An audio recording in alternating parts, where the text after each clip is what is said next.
علم جو ہے یہ جہل کا اپوزٹ ہے، اور علم کا مطلب ہوتا ہے کسی چیز کو اس کی اصل حقیقت پر ٹھوس طریقے سے معلوم کرنے، سالڈ وے میں۔ اور علم جو ہے وہ تین طرح کے ہیں: نافع، ضار، اور تیسرا نہ نافع نہ ضار۔ اور پھر آپ دیکھیے کہ جو علم نافع ہیں ان میں سب سے پہلے دینی اور شرعی علم آتے ہیں، جن کا سیکھنا فرض عین ہے، جن کے بارے میں نبی صلی اللہ علیہ وسلم نے فرمایا طلب العلم فریضۃ علی کل مسلم، علم طلب کرنا ہر مسلمان پر فرض ہے۔ ہر مسلمان پر کون سا علم حاصل کرنا فرض ہے؟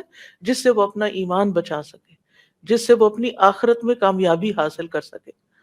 یہ علم سب سے افضل علم ہے، اسی لیے نبی صلی اللہ علیہ وسلم نے فرمایا خیرکم من تعلم القرآن وعلمہ، تم میں سے بہترین وہ ہے جو قرآن سیکھے اور اس کو سکھائے، یعنی یا سیکھنے والے بن جاؤ یا سکھانے والے بن جاؤ، دونوں ہی بہترین کام کر رہے ہیں۔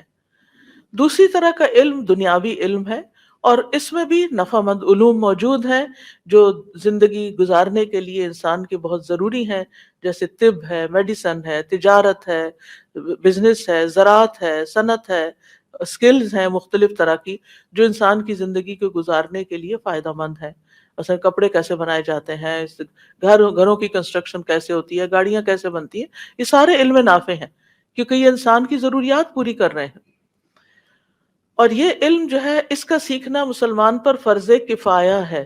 اگر کچھ لوگ سیکھ رہے ہیں تو باقیوں کا بھی فرض ادا ہو جائے گا، لیکن اگر مسلمانوں میں سے کوئی بھی جدید دور کے علوم جو انسانیت کے لیے فائدہ مند ہیں وہ سیکھ نہیں رہے تو پھر ساری امت گناہگار ہوگی، کیونکہ جب انسان دنیا کے علوم نہیں سیکھتا تو پھر کیا ہوتا ہے؟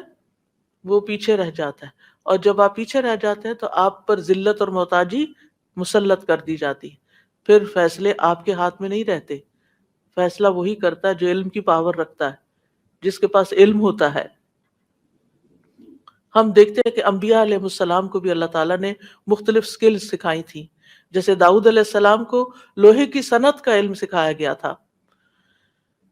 قرآن مجید میں آتا ہے وَأَلَنَّا لَهُ الْحَدِيدَ، کہ ہم نے اس کے لیے لوہے کو نرم کر دیا تھا، اور اس سے کہا کہ کشادہ زرہیں بناؤ اور اندازے کے مطابق اس کی کڑیاں جوڑو، اے آل داؤد نیک عمل کرو، یعنی صرف کام نہیں بلکہ نیک اعمال بھی، اور جو کچھ تم کر رہے ہو بلا شبہ میں اسے خوب دیکھ رہا ہوں۔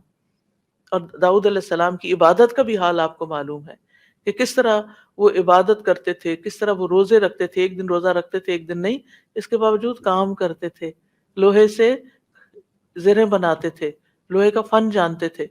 ہم روزہ رکھ لیں تو پھر سوچتے ہیں کہ اب اور کوئی کام نہیں ہو سکتا، بس کیونکہ ہم روزے سے ہیں۔ داؤد علیہ السلام راتوں کو جاگتے تھے، رات کا ایک تہائی حصہ جاگتے، پھر سوتے، پھر ایک 1/6 پہ جاگتے، تو اس کے باوجود وہ دن میں کام کرتے تھے۔ اور نہ صرف یہ کہ وہ نبی تھے بلکہ بادشاہ بھی تھے، لوگوں کے فیصلے بھی چکاتے تھے، اور ساتھ ساتھ علم بھی حاصل کرتے تھے۔ تو ہمیں اپنی زندگی کے اندر کچھ اس طرح کی روٹین بنانی چاہیے اور اپنے آپ کو اس طرح تیار کرنا چاہیے کہ دین دنیا کو ساتھ لے کر چل سکیں۔ یہ نہیں کہ دنیا کی طرف ہوئے تو دین بھول گیا، اور دین کی طرف ہوئے تو دنیا بھول گئی۔ پھر ایسا علم حاصل کرنا چاہیے کہ جس کے حاصل کرنے کی ترغیب بھی دی گئی ہو، اور اس کے لیے حرص بھی رکھی جائے۔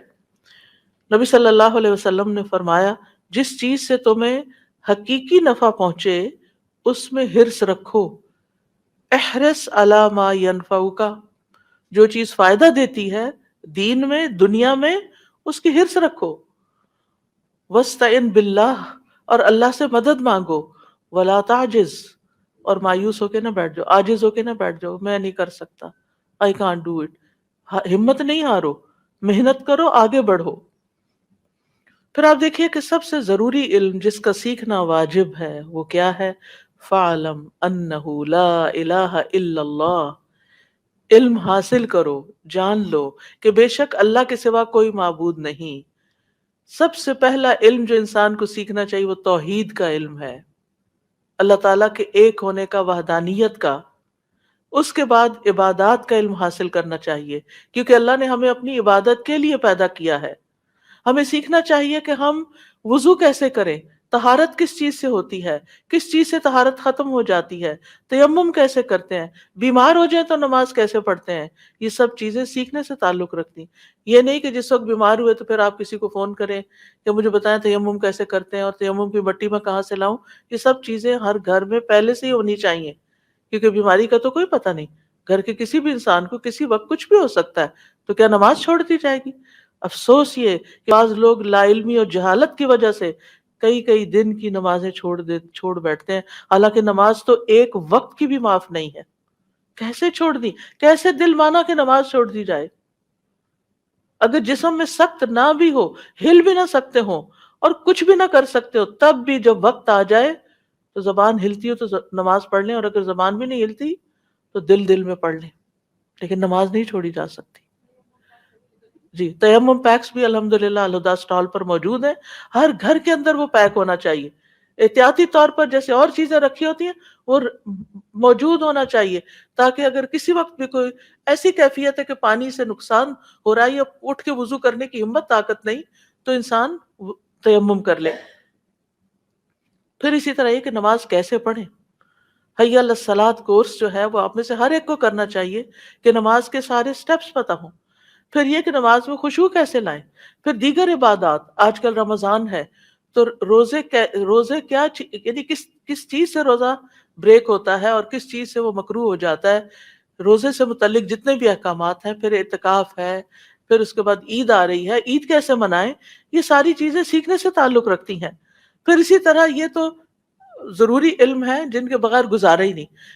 پھر لوگوں سے معاملہ، والدین کے ساتھ کیسا سلوک کریں، شوہر اور بیوی ایک دوسرے کے ساتھ کیسے پیش آئیں، اولاد کی تربیت کیسے کریں، گھرداری کیسے کریں، یہ سب کچھ بھی سیکھنے کا ہے. اس علم کو بھی حاصل کرنا چاہیے. اور پھر آپ دیکھیے کہ اس درجے کا سیکھے کہ کوئی الجھن اور شک باقی نہ رہے.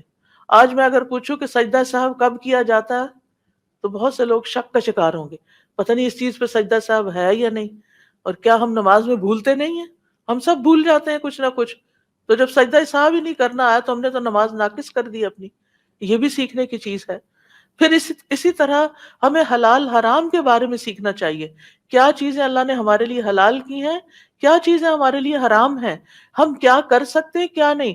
اور وہ صرف کھانے پینے کی حد تک نہیں کہ یہ میٹ کون سا جھٹکے کا ہے یا ذبح ہے، ذبیحہ ہے یا نان ذبیحہ ہے، اس کے بارے میں ہم صرف سمجھتے ہیں یہی حلال حرام ہے. صرف یہی نہیں ہے، اور بھی چیزیں کچھ حرام ہیں، ان کی تفصیل بھی ہمیں معلوم ہونی چاہیے. اور پھر کن چیزوں سے اللہ تعالیٰ، اور پھر یہ لباس کے معاملے میں ایک مسلمان عورت باہر نکل کر کیا پہن سکتی ہے کیا نہیں پہن سکتی، اس کا بھی ہمیں علم ہونا چاہیے. کیونکہ اور نہ صرف یہ کہ عورت بلکہ مرد کو بھی کتنا سطر اپنا ڈھانپنا ہے، کیونکہ دین کے احکامات صرف عورتوں کے لیے نہیں آئے، سب کے لیے آئے ہیں. پھر اسی طرح لباس میں کیسا لباس نہیں پہن سکتے کہ سی تھرو ہو یا اتنا ٹائٹ ہو کہ آپ کے جسم کا ایک ایک حصہ نظر آ رہا ہے. مثلا اگر آپ نے ایسی ٹائٹس پہنی ہوئی ہیں کہ جس سے آپ کی لیگز کی پوری شیپ نظر آ رہی ہے، آپ کے ہپس نظر آ رہے ہیں، تو ایسے لباس کے ساتھ آپ عورتوں کے سامنے بھی نہیں جا سکتے. عورتوں کے سامنے بھی صرف گھٹنے سے نیچے تک آپ ٹانگ ننگی کر سکتے ہیں، اس سے اوپر نہیں. لیکن جب ہم سوچتے ہیں یہاں کیا فرق پڑتا ہے، یہاں تو عورتیں ہی ہیں.